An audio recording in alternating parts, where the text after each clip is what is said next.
Nelson Mandela, the prisoner who became a president and set a nation free. What would you do if your government hated you for who you were?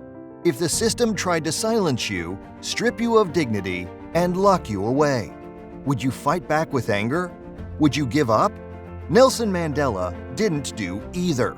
He chose a different path, one of unbreakable resolve, radical forgiveness, and transformational leadership. And because of that choice, he didn't just change South Africa, he changed the way the world thinks about justice, reconciliation, and power. If you're a young person today feeling discouraged by inequality, injustice, or the feeling that your voice doesn't matter, Mandela's life proves otherwise. One person with courage and vision can rise above oppression and lead with grace. Who was Nelson Mandela? Born in 1918 in South Africa, Mandela grew up in a country ruled by a brutal system of racial segregation called apartheid.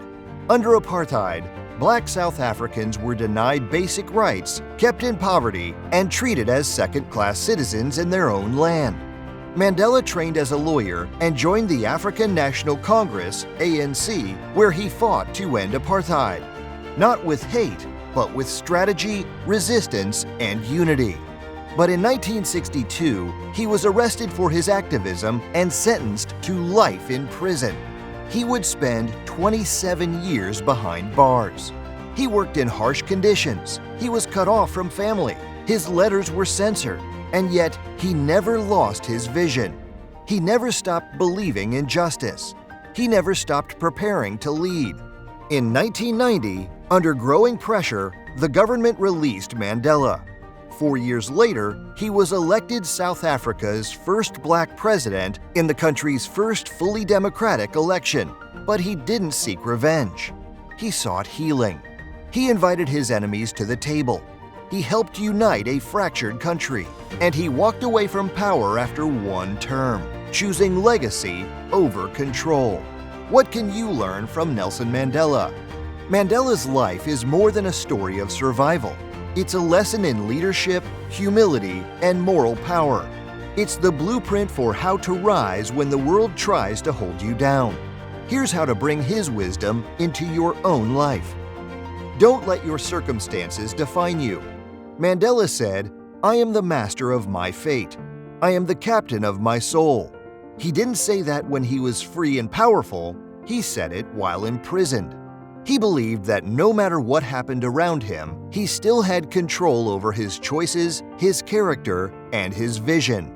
Whatever you're going through, don't let it write your story. Write your own. Stay grounded, stay clear, stay determined. You are not your setbacks. You are your strength. Preparation happens in the dark. While in prison, Mandela studied. He reflected. He grew. He prepared. He didn't waste those years. He used them. Sometimes, life feels like a holding cell. You're stuck, forgotten, off track. But what if the delay is preparation? What if what looks like a setback is training for something greater? Use your quiet seasons.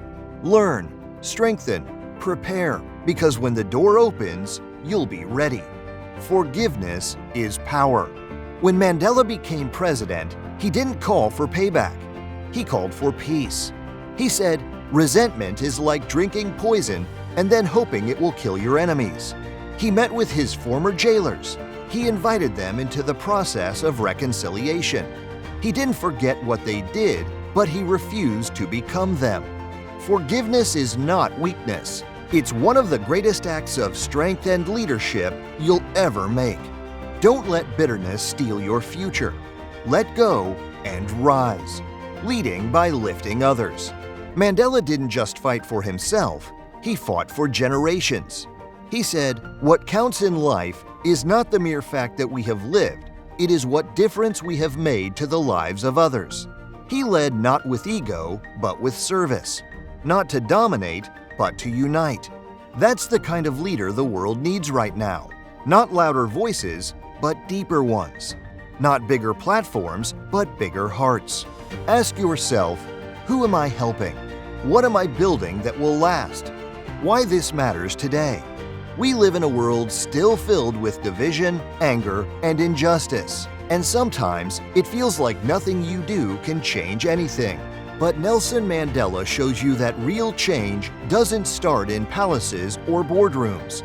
It starts in hearts, with vision, with courage, with compassion that doesn't quit.